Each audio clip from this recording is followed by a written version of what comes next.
Caros fiéis, muito esperamos por esse domingo, ou em número exato, esperamos 76 dias pelo retorno da missa pública em nosso apostolado. Nosso primeiro e principal dever é o de agradecer a providência, agradecer ao nosso Senhor, porque, como ensina São Paulo, todas as coisas concorrem para o bem daqueles que amam a Deus, daqueles que são os eleitos segundo os seus desígnios. Sim, caros fiéis, se somos católicos, se temos fé, devemos crer firmemente que esta dolorosa privação da missa pública concorreu misteriosamente para o nosso bem.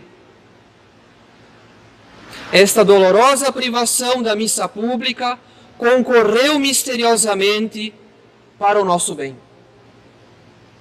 Devemos, portanto, agradecer à providência que, com o flagelo do seu castigo, avisa-nos amorosamente que nós nos desviamos da via da santidade e precisamos ser privados do acesso mais abundante aos sacramentos, a fim de não mais abusarmos desses tesouros celestes.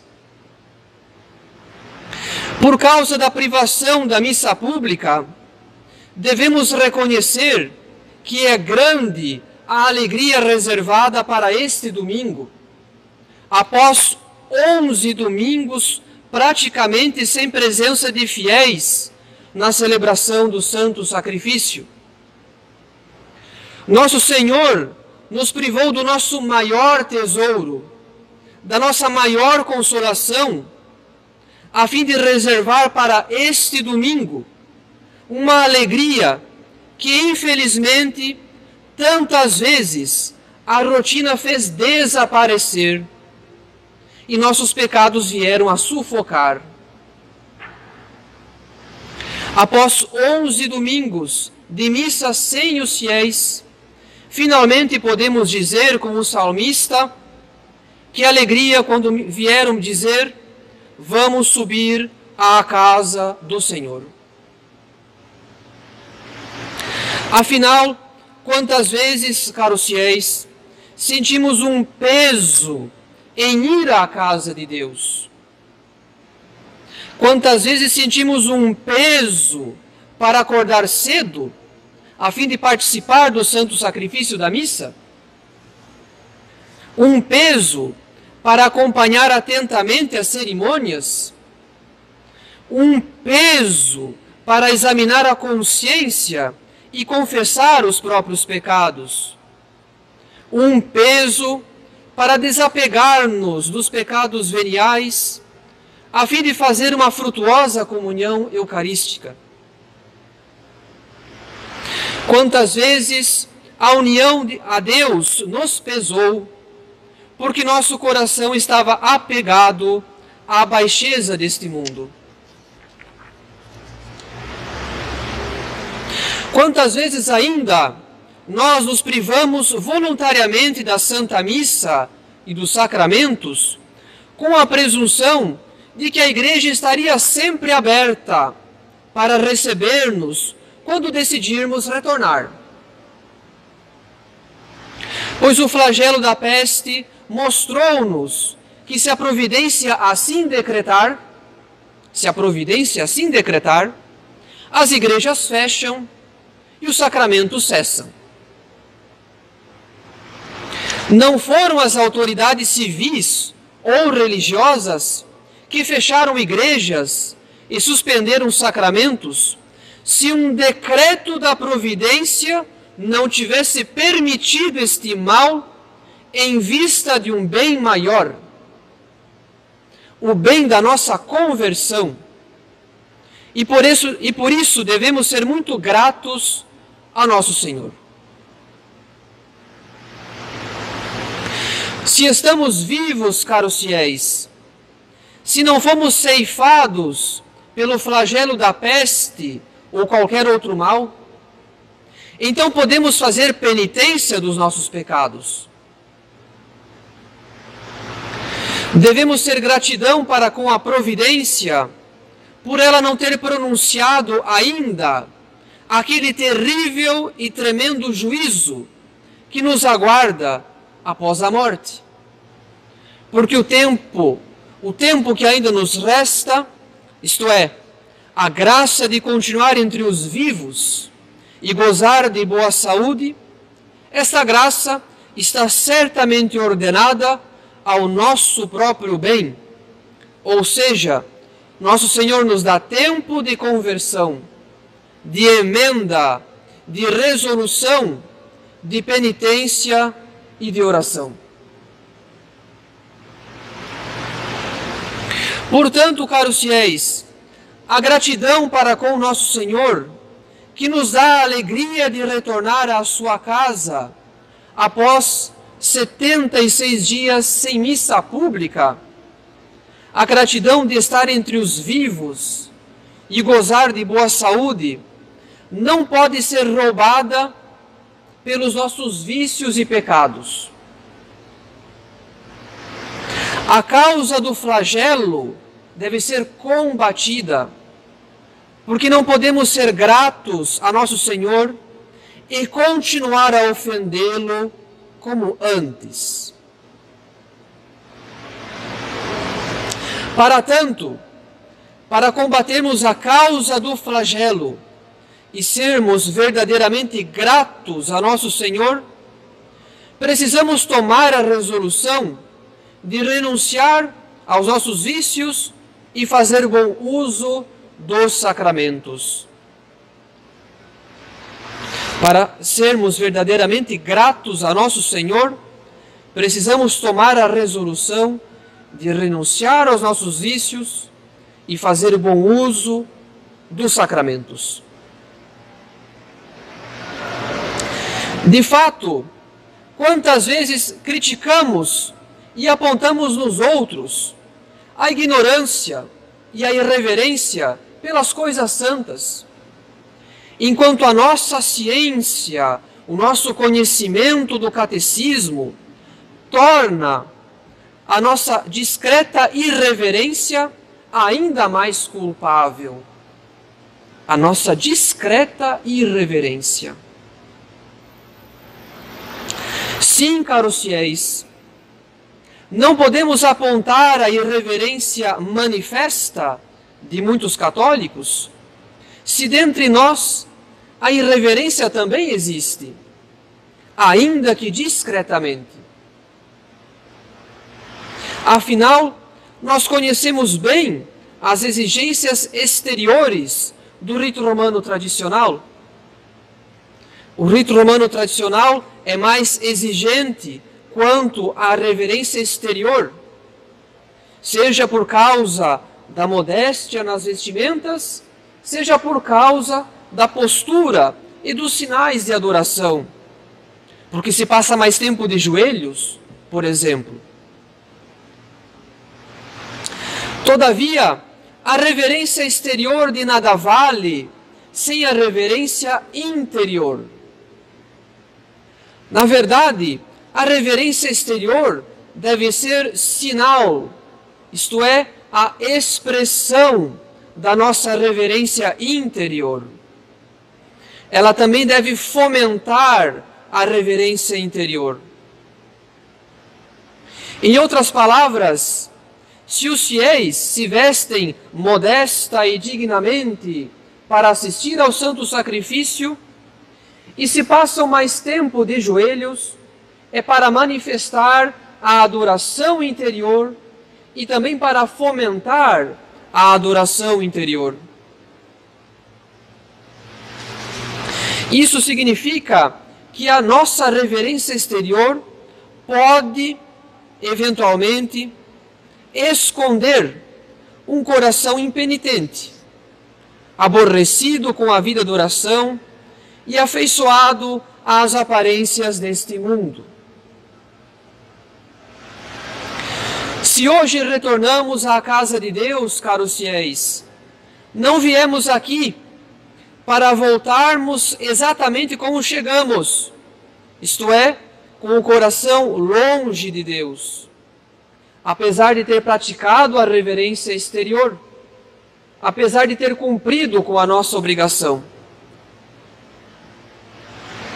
A alegria de assistir novamente ao santo sacrifício não pode ser superficial, não pode ser meramente sensível.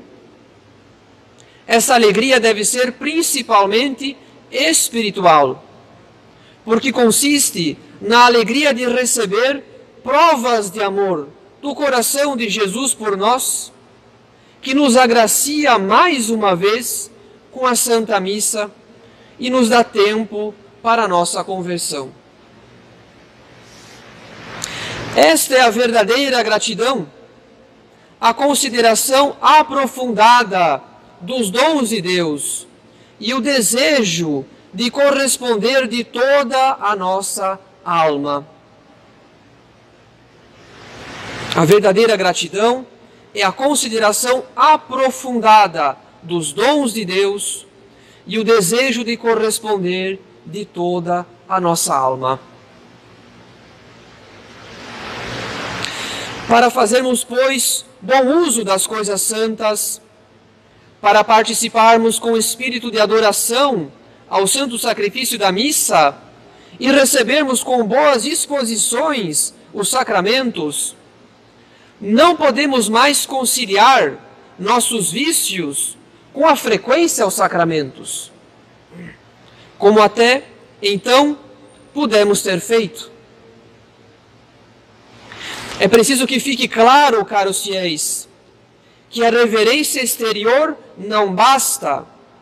O cumprimento das obrigações e do preceito dominical não bastam, uma vez que a reverência exterior deve ser sinal, isto é, a expressão da reverência interior, e deve também fomentar ainda mais esta reverência interior. Enquanto uma alma continua a fazer mau uso da comunhão, da confissão e da comunhão, por causa do pecado mortal omitido na confissão, por causa da falta de arrependimento, ou por conviver voluntariamente com uma ocasião próxima de pecado grave, essa confissão será inválida e sacrílega. Essa comunhão será indigna e sacrílega. Dessas confissões e comunhões mal feitas, devemos também confessar-nos. E na próxima confissão, devemos nos acusar de todos os pecados graves, eventualmente cometidos, desde a última confissão bem feita, declarando a quantidade dos pecados e as circunstâncias agravantes.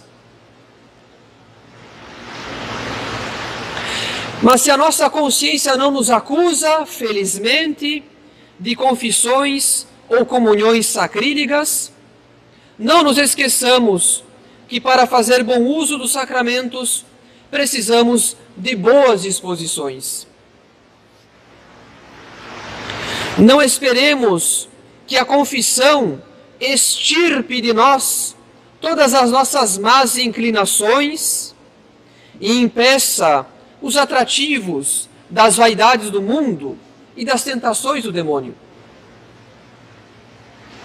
O sacramento da confissão, caros fiéis, na verdade, ele age como um remédio. Ele age como um remédio. Ele auxilia nosso organismo espiritual a cumprir suas operações. Isto é, ele aumenta a graça santificante dos que se confessam apenas das faltas veniais. Concede graças atuais na luta contra o pecado e diminui em nós o ardor dos vícios.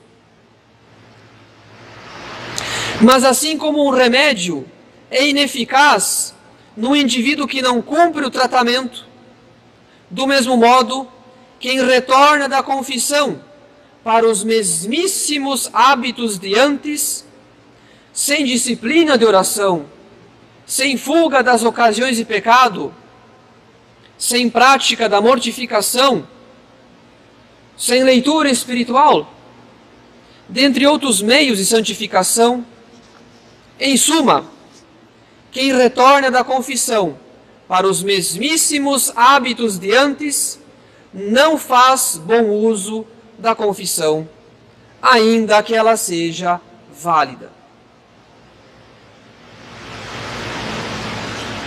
Caros fiéis, nós deveríamos nos preocupar com as nossas resoluções da mesma maneira que nos preocupamos que a fórmula de absolvição seja válida e que o confessor dê ao final a penitência.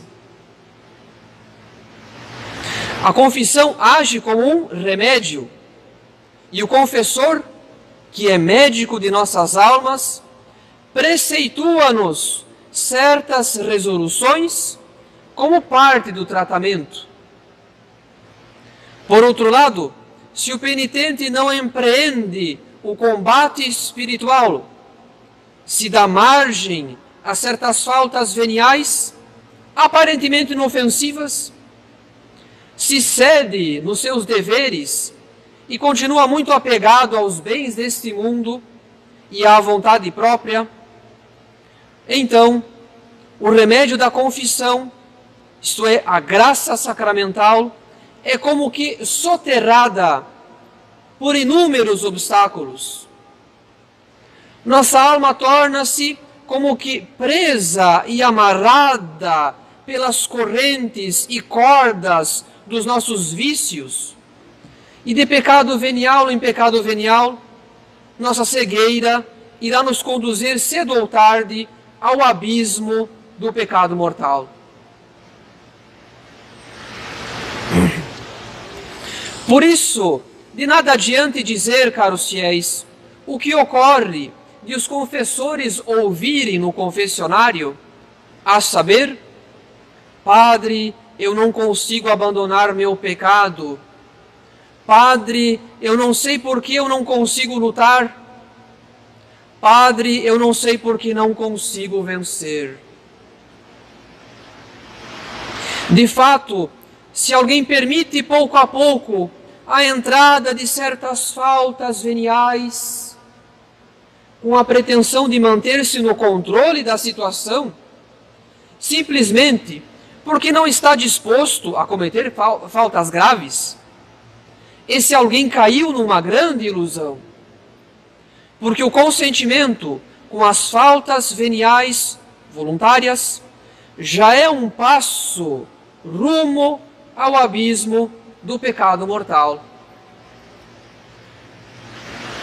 De fato, o pecado venial voluntário arrefece, esfria o fervor e aumenta o ardor dos vícios. Diminui o amor pela oração e aumenta o amor próprio. Diminui o temor de Deus e aumenta a presunção de ofendê-lo sem sofrer consequências. É preciso saber que o pecado venial voluntário dispõe ao pecado grave, razão pela qual o demônio primeiramente sugere-nos os pecados veniais voluntários antes de ferir-nos com as tentações graves.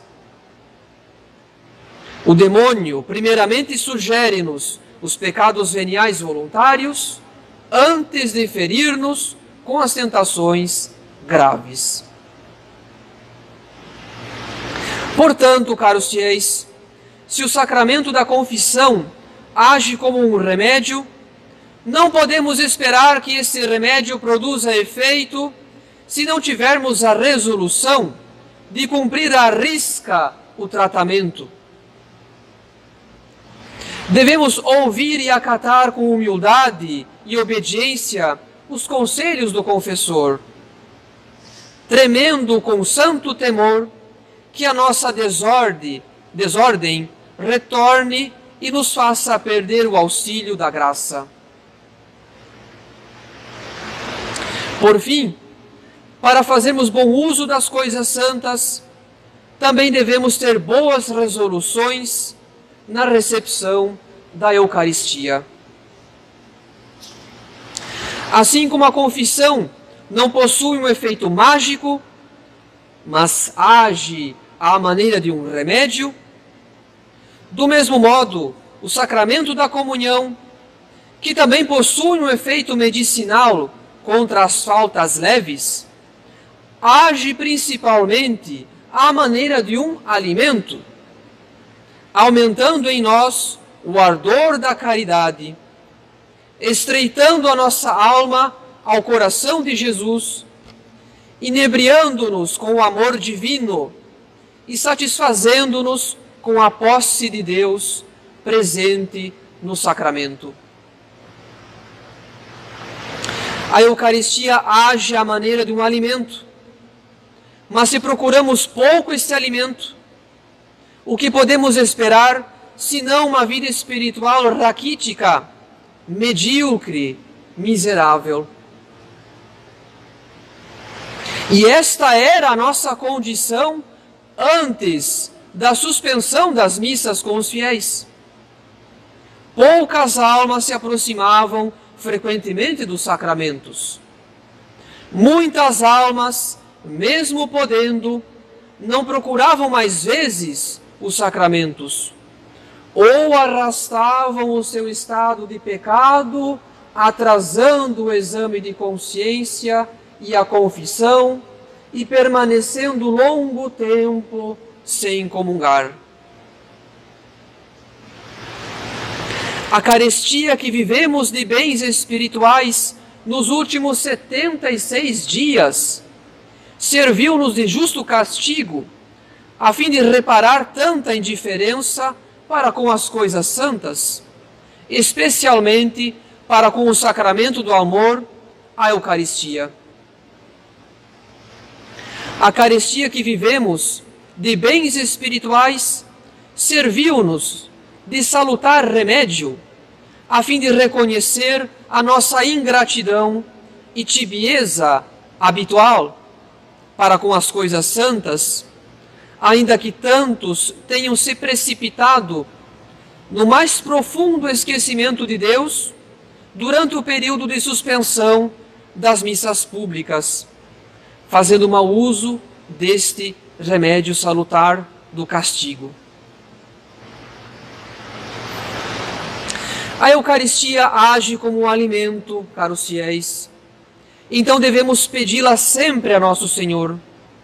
Devemos procurá-la mais frequentemente. E assim como o nosso organismo precisa tanto de alimentos saudáveis, quanto de exercícios físicos, para que os músculos trabalhem adequadamente, do mesmo modo, o comungante sai da mesa de comunhão repleto de um fogo espiritual que o move a lutar, a não se conformar com as misérias da nossa carne, o espírito do mundo e as tentações do demônio, repleto de desejo de corresponder ao amor do coração de Jesus, repleto de desprezo pela vontade própria e propósito de mortificação e de combate espiritual. Não esperemos que o sacramento haja sem nós. A Santíssima Eucaristia age conosco e nós com ela. A graça colabora com a nossa natureza e a nossa natureza se dispõe para ser fortificada e auxiliada pela graça. Portanto, caros fiéis, sejamos gratos a Deus com verdadeira gratidão. E não há verdadeira gratidão se retornarmos para a nossa vida ordinária exatamente como entramos na igreja. Não há verdadeira gratidão se retornarmos aos mesmíssimos hábitos de antes. Gratidão implica em resoluções. Resoluções para fazer o bom uso das coisas santas, isto é, a recepção frutífera da confissão e da comunhão. Mas se os 76 dias sem missa pública não nos pesaram, se vivemos este período no mais completo esquecimento de Deus, saibamos que entre o nosso divino juiz e nós está a nossa boa mãe e advogada, a Santíssima Virgem Maria, cujo único ofício consiste em nos defender misericordiosamente e não nos acusar. Peçamo-lhe, pois, auxílio, peçamos a intercessão dela, que é refúgio dos pecadores e consoladora dos aflitos, porque enquanto um pecador estiver vivo neste mundo, ainda há chances para que se arrependa, receba a graça e se torne santo. Louvado seja nosso Senhor Jesus Cristo.